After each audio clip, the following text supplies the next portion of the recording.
యాత్రా కీర్తనలు అని వీటి పేరు కదా. 120వ కీర్తన నుంచి 134వ కీర్తన వరకు వీటిని యాత్రా కీర్తనలు అని అంటారు. యాత్రా కీర్తనలు ఇవి ఇశ్రాయేలీలు తమ అనేక సందర్భాల్లో, ఒకసారి కాదు, వాళ్ళకి జరిగిన పరిస్థితుల్లో వారు ఈ యాత్ర కీర్తన ఇలాగ అనుకునే ఆలోచన నేను గుర్తు చేస్తా ఉంటున్నాను. ఐగుప్తులో వాళ్ళు భయంకరమైన బానిసత్వం, ఇనుమ కొలిమి అని అంటారు కదా. మొదటిగా ఇటుకలు చేయటం, లేకపోతే వాళ్ళకి ఇచ్చిన పని అవి పూర్తి చేయటం. కానీ ఇజ్రాయేలీలు చాలా తెలివి కలిగిన వాళ్ళు కాబట్టి, ఆ జ్ఞానం కలిగిన వాళ్ళు కాబట్టి వాళ్ళకి ఇచ్చిన పని ఎంతో అడ్వాన్స్గా ఇచ్చేసేవాళ్ళు, తయారు చేసి ఇచ్చేసేవాళ్ళు. ఇటుకలు అనుకోండి 100, ఒక్కొక్కడు 10, 20 ఇటుకలు అంటే ఆ 20 ఇటుకల్ని తయారు చేసేసి కంప్లీట్ చేసేవాళ్ళు.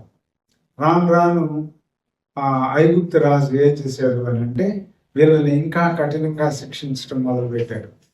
ఇటుకలు తయారు చేయాలంటే రా మెటీరియల్ కూడా వీళ్ళే సమకూర్చుకోవాలా. మట్టి, దానికి అవసరమైన ముడి సరుకులన్నింటినీ కూడా తయారు చేసుకొని వాటిలన్నింటినీ వీళ్ళే సమకూర్చుకొని వీళ్ళే తయారు చేసి ఎంతైతే ఆ టార్గెట్ ఇచ్చినాడో అదే టార్గెట్ మరలా వీళ్ళు అవుట్పుట్ ఇవ్వాలి.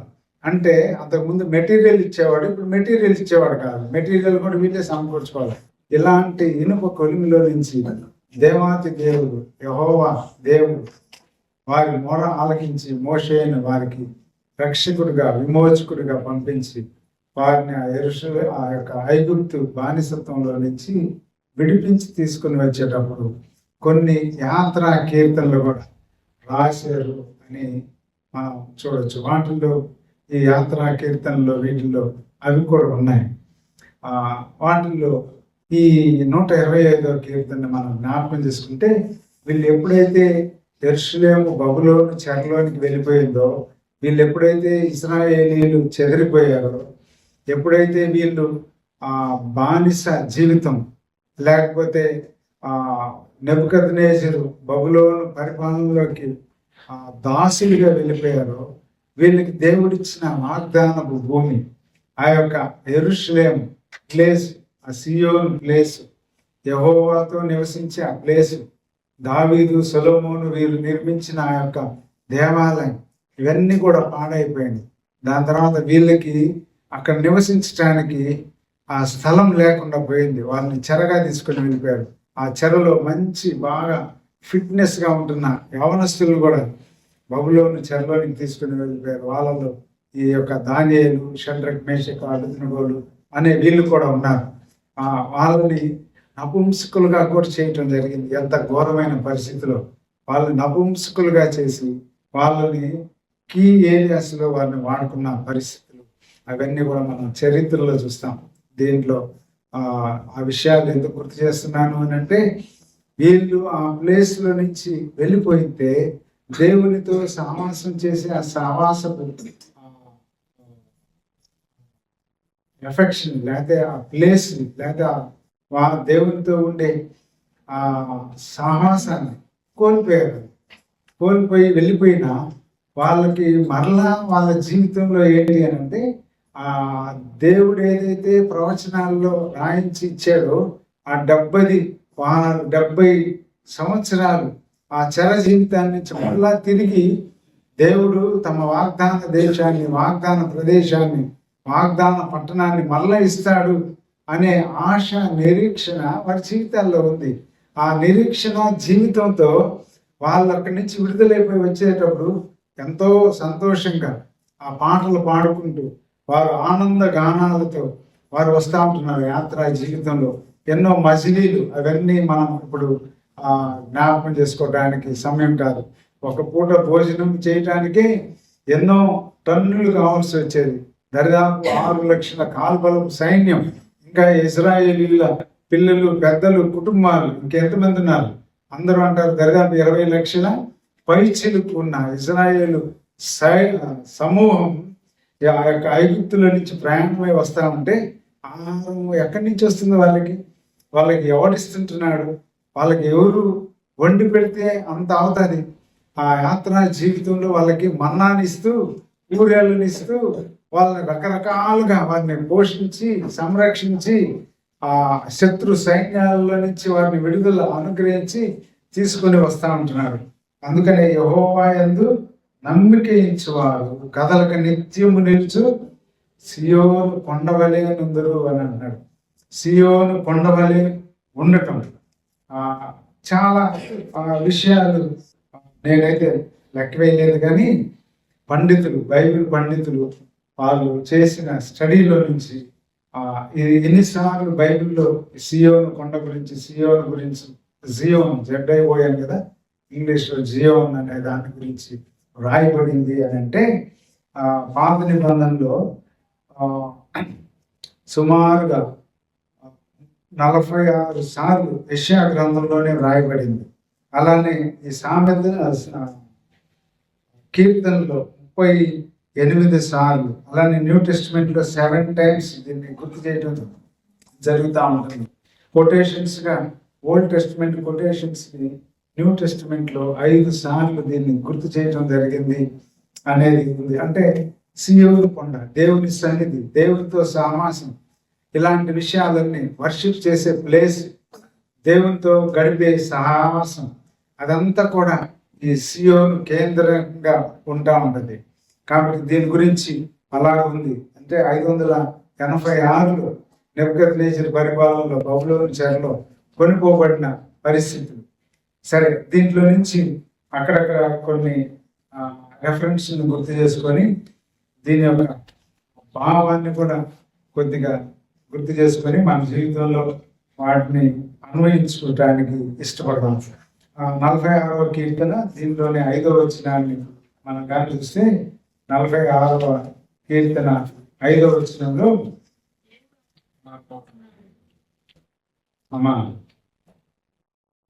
దేవుడు ఆ పట్టణంలో ఉన్నాడు, దానికి చలనము లేదు, అరుణోదయమున దేవుడు దానికి సహాయము చేయుచున్నాడు అని అంటాడు. అరుణోదయమున దానికి దేవుడు సహాయం చేయుచున్నాడు. ఈ సియోను కొండ, సియోను పర్వతం యెరూషలేము చుట్టూ ప్రాకారంలో ఉన్నట్లుగా కొండలు ఉంటాయి. మనం తెలుగులో, మన ఆంధ్రప్రదేశ్లో ఉన్న కొండ 7 కొండల ఇది ప్లేస్ గుర్తు చేస్తూ ఉంటారు. పాట కూడా 7 కొండలు. యెరూషలేము దేవాలయము చుట్టూ 7 కొండలు ఉన్నాయి. ఆ టెంపుల్, ఆ సిటీ చుట్టూ తెలుసా. ఆ 7 కొండలు ఏంటి అనే జస్ట్ గుర్తు చేస్తాను నేను ఊరికే. దీన్ని ఒకటి మౌంట్ జియోన్ అంటారు, అంటే మోరియా పర్వతం ఉండేది, అంటే దేవుని యొక్క నివాస స్థలం. దావీదు పట్టణం, ఆయన నివాసం, ఇదంతా మౌంట్ జియోన్ అనే ప్లేస్లో కట్టడం. ఇంకా మౌంట్ ఆలివ్స్, ఒలీవ కొండ, అదే గెత్సేమని కొండ, ప్రభు ప్రార్థనకి అన్నిటికీ ఏకాంతానికి వాడుకున్న కొండ. ఇంకోటి మౌంట్ స్కోపస్ అంటారు, అంటే ఇది నార్త్ ఈస్ట్ వైపు ఉంది అంటారు. సిగ్నిఫికెంట్ ఆఫ్ బిబ్లికల్ హిస్టరీలో అదొక కొండ, స్కోపస్ కొండ. దాని తర్వాత ఓపెల్ కొండ, ఇది కూడా టెంపుల్ మౌంట్, ఏన్షియంట్ వాళ్ళకి అది కూడా ఒక పర్వతం, అంటే పెద్దవేది కాదు. మీరు కూడా వెళ్ళారు, పాడేరు ఒక కొండ, ఇంకొక కొండ, ఒక పర్వతం, ఇంకొక పర్వతం. ఒక కుటుంబం అంతా అక్కడ ఉంటుంది, ఇంకొక కుటుంబం ఇంకో దగ్గర ఉంటుంది. అవి మీరు వెళ్ళి చూశారు కదా ఆ పర్వతాల్లో. అలానే ఈ పర్వతాలు ఒక్కొక్క పర్వతం, mount Zion, mount olives, mount Scopus, mount Ophel, mount corruption. ఇది కూడా ఇంకో ఇది, దీన్ని ఇలాగ అనుకోవచ్చు మనం, కరప్షన్ చేయడానికి, లేదా రిపెంటెన్స్, లేకపోతే దాని ఓల్డ్ టెస్టిమెంట్లో ఏదైనా జరిగితే ప్లేస్కి వెళ్ళి వాళ్ళు అపరాధాలను, వాళ్ళ భావాలను, వారి యొక్క రిపెంటెన్స్ కొరకు చేసే పర్వతం. ఇట్లాగా అంటే వీటి మీద ఇంకా డీప్ స్టడీ చేయలేదు కాబట్టి వీటిని అవుట్లైన్స్ లేదు. 7 ఈ కొండలు ఉన్నాయి. 7 కొండలు బైబిల్లో అన్నింటిని గురించి రాయబడలేదు, కానీ హిస్టారికల్గా యెరూషలేము గురించిన దాంతో అవి మనం చూడవచ్చు. బైబిల్లో అయితే మోరియా పర్వతం, ఒలీవ కొండ ఇలాంటి వాటికి ఒక ప్రత్యేకత ఉన్నది. ఈ రెండింటికైతే మరీ ఎక్కువ ప్రత్యేకత. ఒలీవ కొండని ప్రభు ఏర్పాటు చేసుకున్నాడు, కానీ యెరూషలేము దేవాలయం పట్టణంకి ఈ యొక్క యెరూషలేము సియోను పర్వతాన్ని ఏర్పాటు చేసుకున్నట్లుగా మనం చూస్తూ ఉంటున్నాం. కాబట్టి 40-50 ఏమన్నాడు, ఆ దేవుడు ఆ పట్టణంలో ఉన్నాడు, దానికి చలనము లేదు, అరుణోదయం దేవుడు దానికి సహాయం చేస్తున్నాడు, జనములు పోషించుతున్నవి, రాజ్యములు కదులుచున్నవి, ఆయన తన కంఠ ధ్వని వినిపించగా భూమి కరిగిపోవచ్చున్నది, యెహోవా చేసిన కార్యములు వచ్చి చూడండి, ఆయనే భూమిని మీద నాశనములు కలుగజేయవాడు. ఇంకా ఈ కింద ఈ 46వ కీర్తనలో ఎన్నో విషయాలు గుర్తు చేస్తూ ఉంటున్నాడు. కానీ ఈ యొక్క పర్వతం కదలక నిలుచు సియోను కొండ అని మనం చూస్తూ ఉంటున్నాం. జకర్యా గ్రంథంలో కూడా మనం కానీ చూస్తే 2వ అధ్యాయము జకర్యా గ్రంథం 2వ అధ్యాయము 5వ వచనంలో కూడా ఏమంటాడు అంటే, నేను దాని చుట్టూ అగ్ని ప్రాకారముగా ఉందును, నేను దాని మధ్యను నివాసినై మహిమ కారణముగా ఉందును, ఇదే యెహోవా వాక్కు. ఎట్లా ఉంటాడంటే ఆయన దాని చుట్టూ, అంటే ఆయన యొక్క సన్నిధి చుట్టూ. ఉదయం ఆరాధనలో అతి పరిశుద్ధమైన స్థలం టెబర్నకల్ అనే దాంట్లో మందసంలో దేవుడు ఆయన మహిమ నింపబడితే మోషే దాంట్లోకి వెళ్ళడానికి కూడా సాహసం చేయలేదు. తయారు చేసింది ఎవరు? వాళ్ళు ఇజ్రాయేలీలే. కానీ వాళ్ళు చేసిన దాంట్లోకి అక్కడికి వెళ్ళడానికి మోషే కూడా పూర్తిగా చేసిన తర్వాత ఏమైంది తెలుసా? నిర్గమకాండం 40వ అధ్యాయంలో 35వ వచనంలో అంటారు, 34-35. అప్పుడు మేఘము ప్రత్యక్ష గుడారమును కమ్మగా యెహోవా తేజస్సు మందిరమును నింపెను, ఆ మేఘము మందిరం మీద నిల్చుండుట చేత మందిరము యెహోవా తేజస్సుతో నిండెను గనుక మోషే ప్రత్యక్ష గుడారంలోనికి వెళ్ళలేకుండెను. ప్రత్యక్ష గుడారంలోనికి దేవుని యొక్క మహిమ, ఆ తేజస్సు ఆ ప్రత్యక్ష గుడారం మీద నింపబడినప్పుడు మోషే తయారు చేయించిన మోషేనే లీడర్ అంటున్న మోషేనే నాయకుడు, ప్రవక్త, రక్షకుడుగా వారికి ఇశ్రాయేలీలకు ఉంటున్న ఈ వ్యక్తి లోపలికి వెళ్ళడానికి, ఎంటర్ అవడానికి ధైర్యం చేయలేకపోయాడు. కాబట్టి అంటే దేవుని యొక్క ఆ సన్నిధి, ఆ యొక్క మహిమ నింపబడితే ఎలా ఉంటుంది అనే దానికి పాత నిబంధనలో మనం చూస్తాం. కానీ ఆరాధనలో దాన్ని మళ్ళా తీసుకుని వచ్చాడు. మన హృదయాలే ఆయన ఆలయము అని కొరింథీ పత్రికలో చెప్పి, అంటే అంత మహిమ కలిగిన దేవుడు.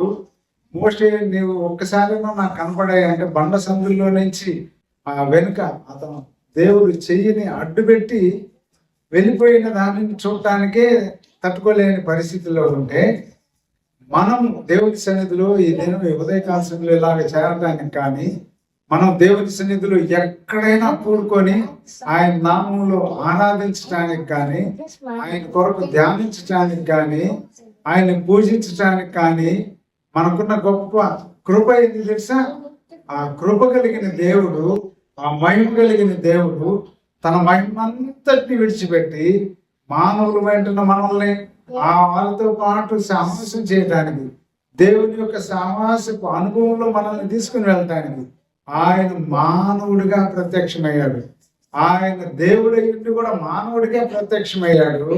ఆ ప్రత్యక్షతలో దేవుడు మనకి ఆయన కృపను అనుగ్రహించాడు. పాత నిబంధనలో ఇప్పుడు చదువుకున్న దాంట్లో జకర్యాలో ఏమంటున్నాడు? ఆ ప్రాకారములు ఉన్న దానిని బట్టి ఏమైందంట? యెహోవా 5వ వచనంలో కదా, 2:5 ఏమంటాడు? అగ్ని ప్రాకారముగా ఉండును, దాన్ని మధ్యన నివాసినై మహిమకు కారణంగా నుండును. దాని చుట్టూ ఆ యొక్క ఆయన ఉండే ఆ నివాస యోగ్యంగా ఉండే ఆ ప్లేస్ లో, ఆ సియోను కొండలో, యెరూషలేములో, ఆయన మోరియా పర్వతం మీద కదా, ఈ సియోను కొండే మోరియా పర్వతం అని మనం ఆది కాండంలో కూడా చూస్తాం. బలి అర్పించిన ప్లేస్, దేవుని ఎదుర్కొన్న ప్లేస్, దేవునితో మాట్లాడిన ప్లేస్, వర్షిప్ చేసిన ప్లేస్. దీన్ని పాత నిబంధనలో ఎలాగుండేదంటే ఆయన అగ్ని ప్రాకారంగా ఉంటే అక్కడికి ఆ చుట్టూ ఉంటే ఆ దేవుని సన్నిధికి వెళ్ళటానికి, ఆ సాహసించడానికి మోషే కూడా ఏం చేశాడు, ఆ హోరేబు కొండ దగ్గరికి వెళ్ళినప్పుడు ఆ దహించు అగ్నితో ఉంటున్న మండుచున్న ఆ యొక్క పొద దగ్గరికి వెళ్తానికి ఎంత ధైర్యం చేసినా కూడా అంటాడు కదా, నీ చెప్పులు విప్పి రా, నిలబడు, అక్కడ నిలబడు అని అంటాడు. అంటే ఆయన సన్నిధి, ఆయన సాహసం, పాత నిబంధనలు పౌరుషం కలిగిన దేవుడు, గొప్ప దేవుడు, సైన్యములకు అధిపతి అయిన దేవుడు, అగ్ని జ్వాలల మధ్య కనిపించిన దేవుడు, అగ్ని రథాలతోటి ప్రాకారంగా తన యొక్క ప్రవక్తను కాపాడిన దేవుడు ఆ కొండ మీద. కానీ ఈ దినాల్లో ప్రభు మన కొరకే 2025 సంవత్సరాల క్రితం భూమి మీదకి వచ్చి ఆయన చేసిన గొప్ప కృప ఏంటి అని అంటే, ఆయన మన మధ్యలో నివసిస్తుంటున్నాడు. ఆయన మన మధ్యలో ఆత్మరూపిగా ఉంటున్నాడు. ఆయన యొక్క శక్తిని ఆయన భూమి మీదకి మానవుడిగా వచ్చి దాన్ని అంతటినీ మన కొరకై తగ్గించుకొని అలాగ మార్పు చెందినవాడు. కాబట్టి ఈ ఉదయకాల సమయంలో ఆయన సన్నిధిలో ఇలాగ మనం ఆరాధించగలుగుతుంటున్నాం. లేకపోతే పాత నిబంధన సమయంలో లేకపోతే ఆయన ప్రత్యక్ష గుడారంలోనికి, అతి పరిశుద్ధ స్థలంలోనికి, లేకపోతే ఆయన యొక్క సన్నిధికి సాహసం చేయటానికి, ధైర్యంగా రావటానికి ఎంత మాత్రం కూడా యోగ్యత లేదు. కానీ మనకి దేవుడు అనుగ్రహించిన బ్లెస్సింగ్ ఇది కదా. వాళ్ళు అందుకనే ఆ యాత్రా కీర్తనలో వాళ్ళు పాడుకుంటూ వెళ్తుంటున్నాడు. యెహోవా యందు నమ్మిక ఉంచువారు కదలకు నిలిచి నిత్యము నిలిచి సియోను కొండవలేనందురు. మనం ఎన్నిసార్లు ఇలాంటి కొండలాగా ఉంటున్నాం, ఎన్నిసార్లు కొండలాగా ఉండకుండా కరిగిపోతా ఉంటున్నాం. దేవుని నమ్మిన పిల్లలు కొండలాగా ఉండాలంటే స్థిరంగా ఉండాలి, స్టేబుల్గా ఉండాలి, ధైర్యంగా ఉండాలి, ఎదుర్కొనే వాళ్ళంగా ఉండాలి. అందుకనే ఎఫెసీ పత్రికలో అంటాడు కదా, మీరు ఈ లోక సంబంధులు, నాదులతో, అధికారులతో, వీళ్ళతో కాదు ఫైట్ చేసేది. మనం ఎవరితో ఫైట్ చేసేది?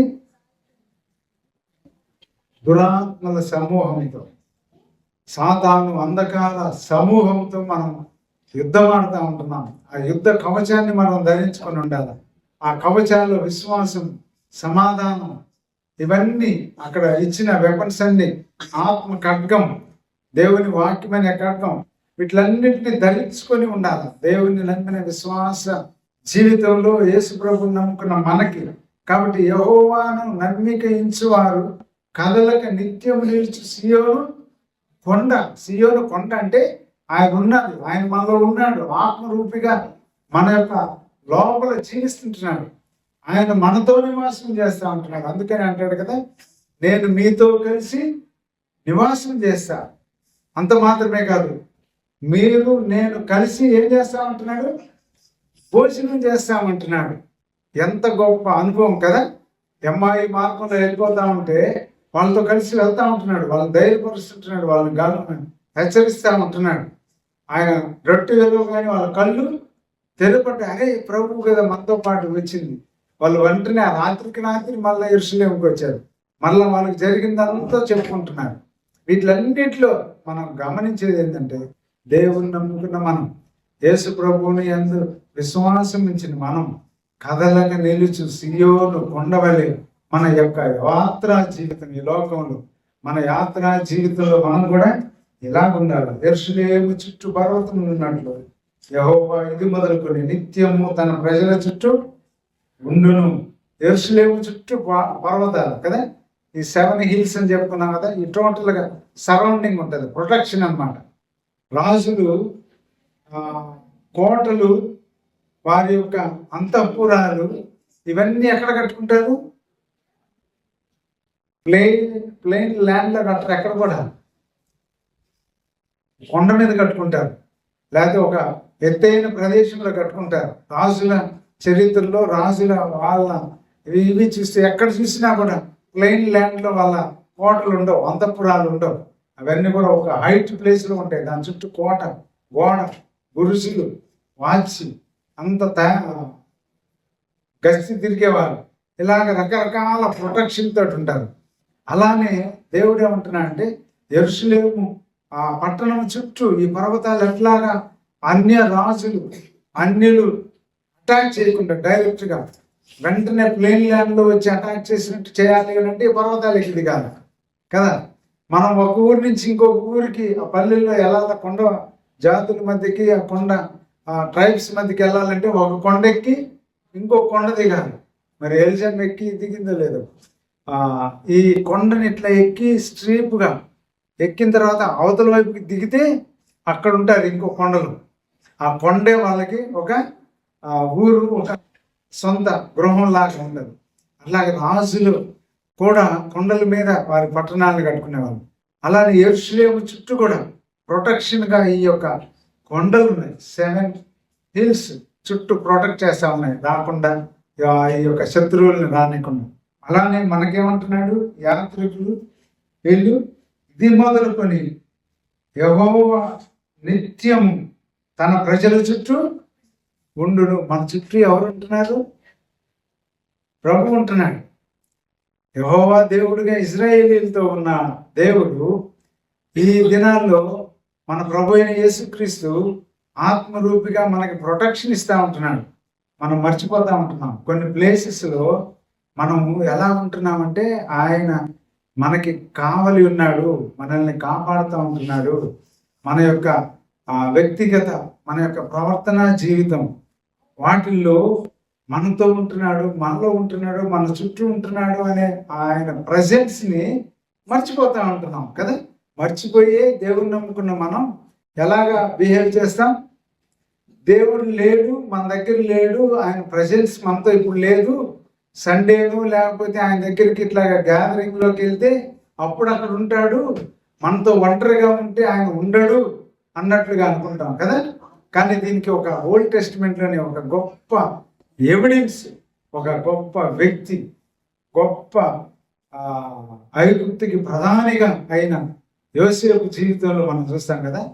ఆయన ఏమంటాడు, ఆమె పలుమార్లు ఒంటరిగా ఉన్నప్పుడు తనని వేధిస్తూ ఉంటే, బలవంతం చేస్తూ ఉంటే, అలాంటి పరిస్థితుల్లో ఆమెతోటి ఎన్కౌంటర్ చేస్తుంటున్నాడు కదా. ఏమంటున్నాడు,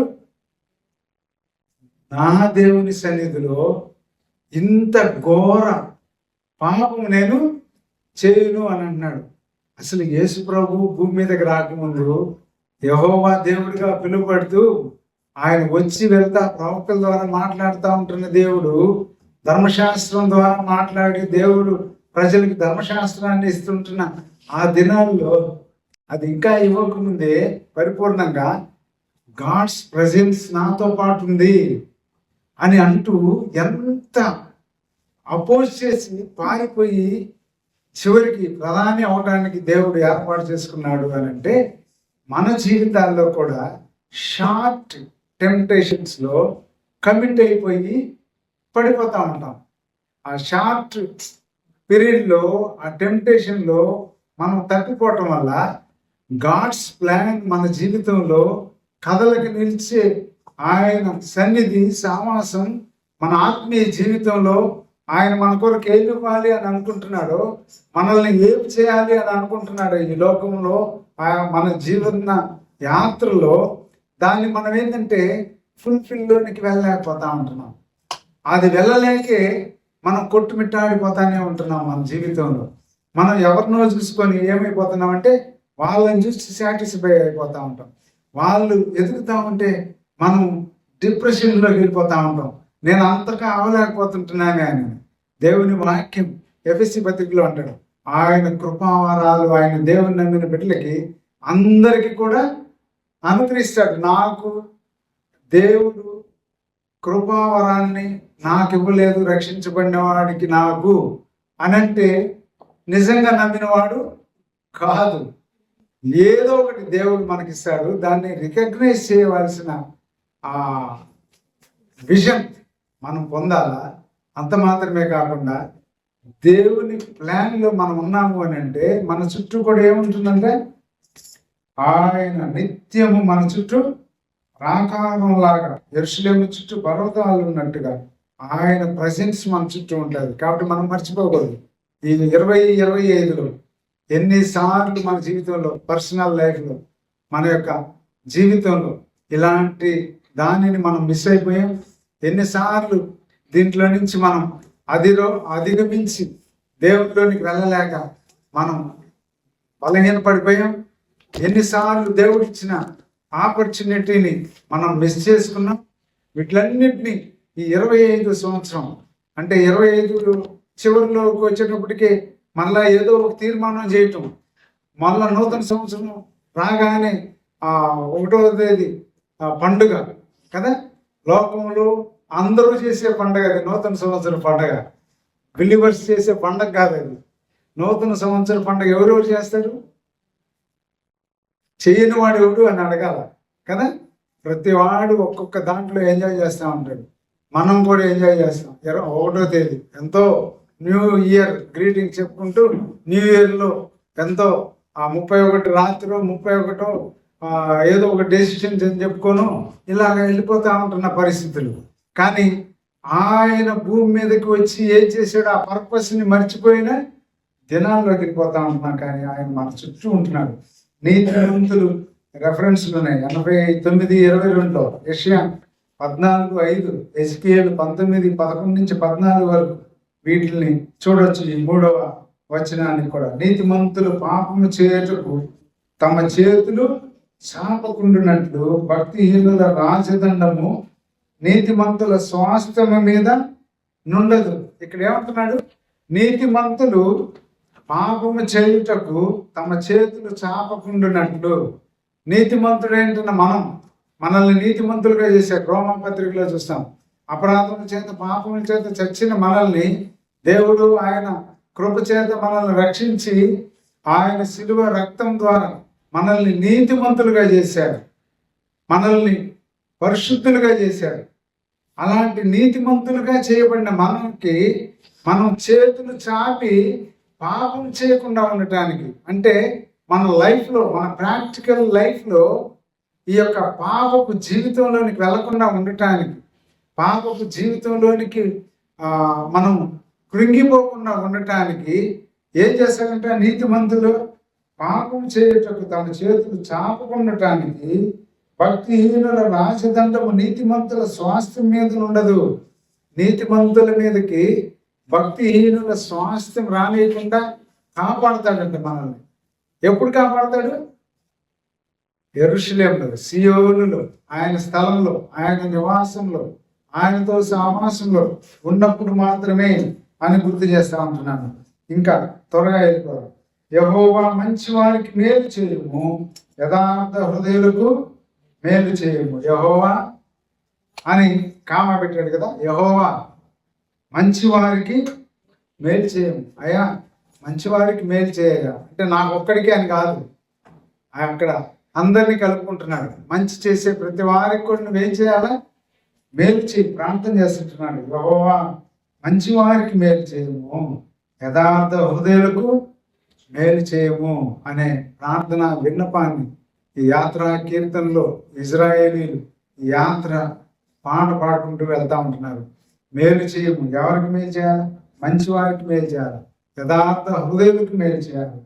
తమ వంకర త్రోవలకు తొలగిపోవు వారిని, పాపం చేయవారితో కూడా యెహోవా కొనిపోవు. వంకర మార్గాల్లో ఉండేవారు, తొలగిపోయిన వారికి అంటే దేవునికి విరోధులైన వారు, దేవునికి దూరస్తులైన వారు, వంకర మార్గాల్లో పాపపు మార్గాల్లో తిరిగే వారికి వాళ్ళు ఏం చేస్తారంటే దేవుడు పాపం చేయు వారితో కూడా యెహోవా కొనిపోవును అంటే టికెట్ ఇచ్చేస్తాడు. లేకపోతే దేవుని సన్నిధి నుంచి వారిని దూరపరిచేస్తాడు, వెళ్ళిపోతారు. వాళ్ళు దేవుని సన్నిధికి రావడానికి ఇక యోగ్యతను కోల్పోతారు. కారణం ఏంటంటే పాపం చేయు వారితో కూడా ఈ వంకర త్రోవల్లోనికి తొలగిపోయిన వారిని ఇద్దరిని ఈక్వల్గా చేస్తాడు కాబట్టి వెళ్ళిపోతారు. అందుకని అంటాడు దేవుని నమ్ముకొని రక్షించబడి మనం మరల భ్రష్టమైన జీవితానికి వెనకకి వెళ్ళిపోతే ఎలాగైపోతుందంటే మునుకున్న మనస్సు కంటే అంటే దేవుడిచ్చిన ఆ మార్పు జీవితం మరలా కఠిన హృదయంలోనికి వెళ్ళిపోయిన కారణం చేత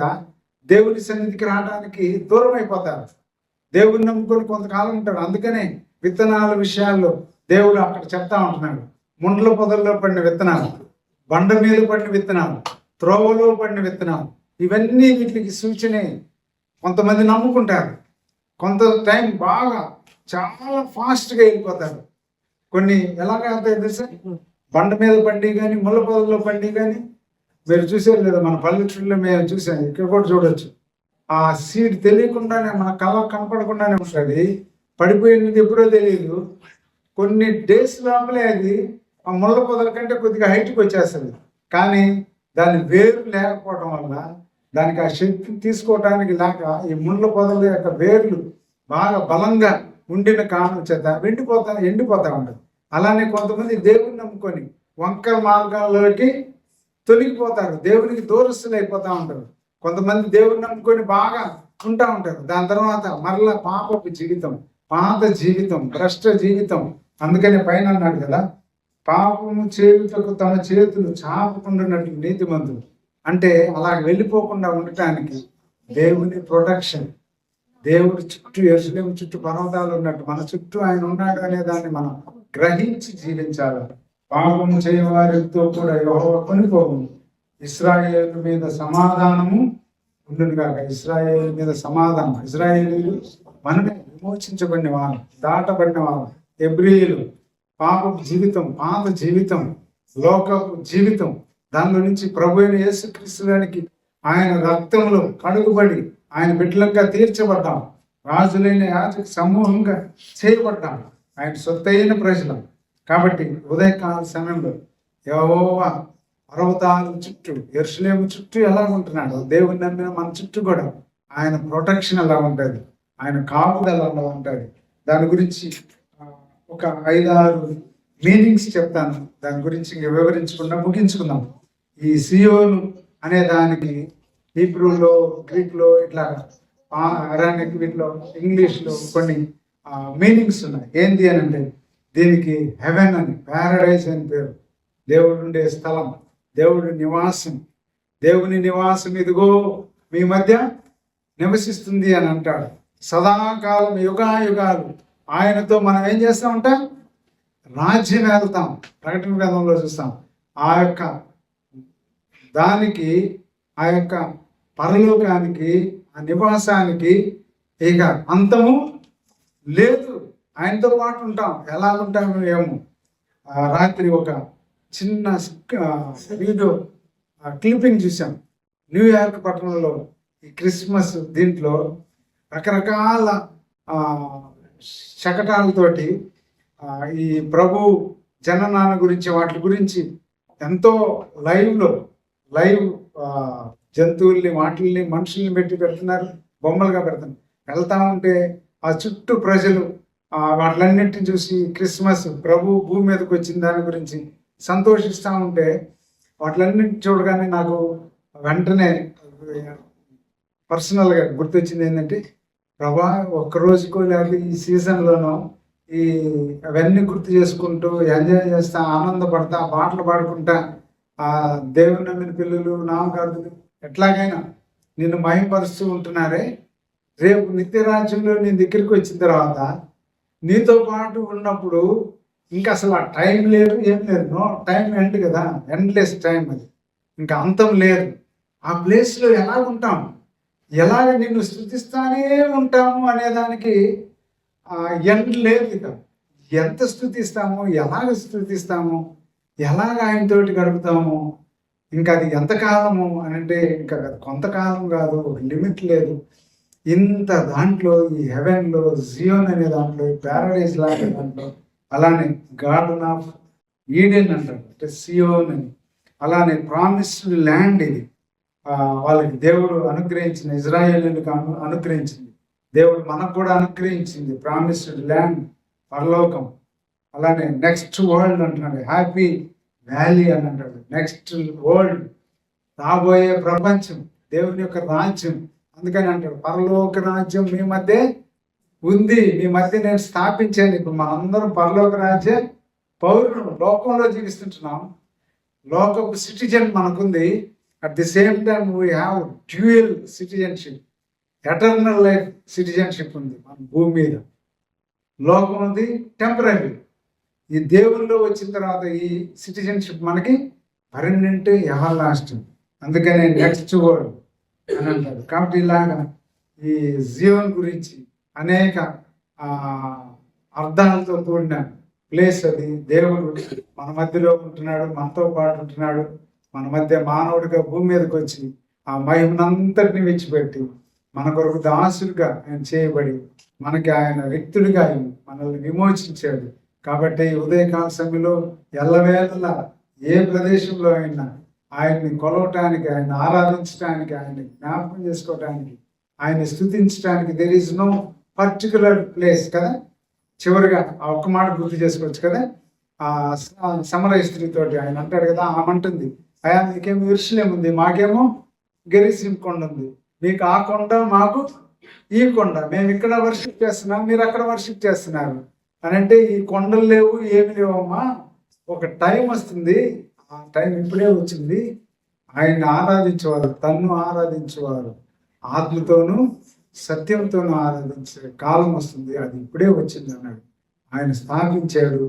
మరలా ప్రభు వచ్చేంత వరకు, మనం ఈ లోకం విడిచేంత వరకు ఈ యొక్క వర్షిప్, ఈ యొక్క ఫెలోషిప్, ఈ యొక్క దేవునితో సహవాసం ఎక్కడ ఎలాగ కూడుకున్నా ఆ ఇద్దరు ముగ్గురు చేరి ఉంటే, మత్తయి సువార్త 18:20 కదా మాట అనేది, ఏలయనగా ఎక్కడ ఇద్దరు ముగ్గురు నా నామమున కూడిందురో అక్కడ నేను ఉంటాను అనే వాగ్దానం మనకు అనుగ్రహించాడు. కాబట్టి సియోను అనుభవంలో, సియోను సహవాసం, దేవుని యొక్క సన్నిధిలో మనం అలా ఉంటూ ఈ లోక యాత్రలో, మన యాత్రా కీర్తనలో వారు పాడుకున్నట్లుగా మనం కూడా మన చుట్టూ ఆయన ఉంటున్నాడు. ఆయన కాపుదల ఉంటుంది. పాపంలో పడకుండా, చేతులు చాపకుండా మనల్ని కాపాడేవాడు ఆయనని. ఆయన కాపాడేవాడు, ఆయన మనల్ని బలపరిచేవాడు, ఆయన స్థిరపరిచేవాడు, ఆయన మన యాత్రా జీవితంలో మనల్ని అంతవరకు తీసుకెళ్లేవాడని గుర్తు చేసుకుంటూ, అలాంటి కృప ఈ దేవుని వాక్యం చేత హెచ్చరించబడుతూ ఆదరించబడుతుండగా మనందరం అలాగుంటూ ముందుకు సాగిపోదాం. బ్రదరన్ మూవ్మెంట్ అని ఫ్రెంచ్లో, ఐర్లాండ్లో ఇది స్టార్ట్ అయింది. అంతకు ముందు వరకు మిషన్స్ తోటి, మిషన్ మైండ్ తోటి వాళ్ళ కింద ఫ్రీగా, అంటే స్వతంత్రంగా ఇలాగ కూడుకోవడం కానీ, గ్యాదర్ అవ్వడం కానీ, లేకపోతే వాక్యాన్ని బోధించడానికి కానీ కొన్ని లేవు. కొంత రిఫార్మేషన్ తెచ్చిన ఎవరు అని అంటే, రోమన్ క్యాథలిక్ల నుంచి ప్రొటెస్టెంట్గా ఎవరు మార్టిన్ లూథర్ తీసుకొచ్చాడు. మార్టిన్ లూథర్ తీసుకొచ్చిన తర్వాత కూడా, ఆ లూథర్ తీసుకొచ్చిన తర్వాత కూడా ఆ ఓల్డ్ ఎఫెక్ట్ను లూథర్ మిషన్ తర్వాత కూడా దాని మీద పట్టానే ఉంది సమాజాల మీద. ఎలాగో అంటే ఒక ప్రీస్ట్ లాగా, వీళ్ళు కూడా ప్రీస్ట్ లాగానే ఉంటారు. సిఎస్ఐ, ఎన్ఎస్ఐ, సిఎన్ఐ, రకరకాల ఎస్పీజీ, ఇట్లాగా వాళ్ళు కూడా మోనోపాలు మెయింటైన్ చేస్తారు. వాళ్ళే కనపడాలి.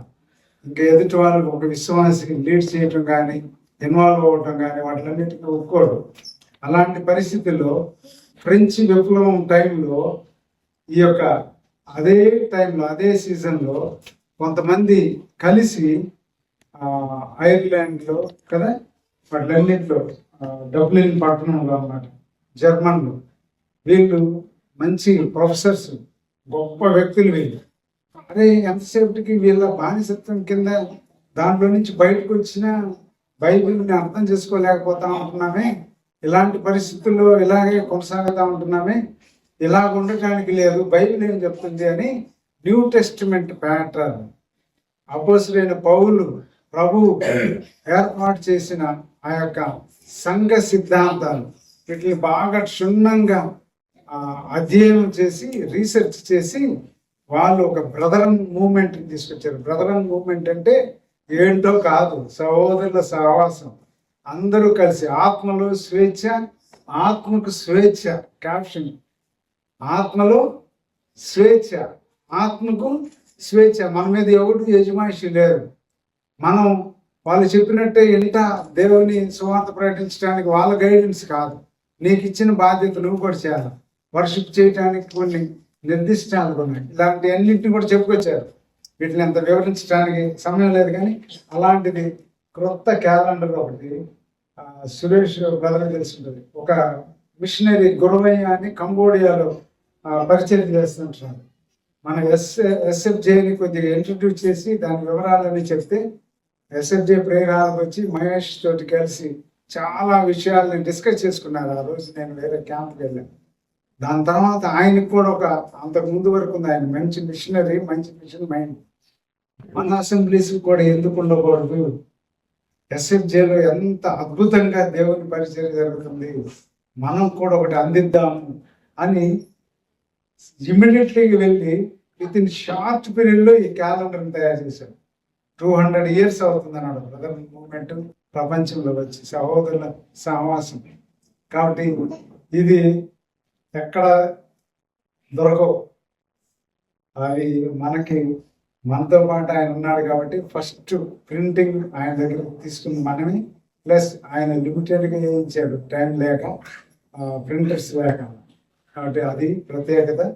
ఇది తర్వాత తీసుకుంటే చూద్దరు పెద్దలు గారు దీన్ని చూస్తే అర్థం చేసుకుంటాడు.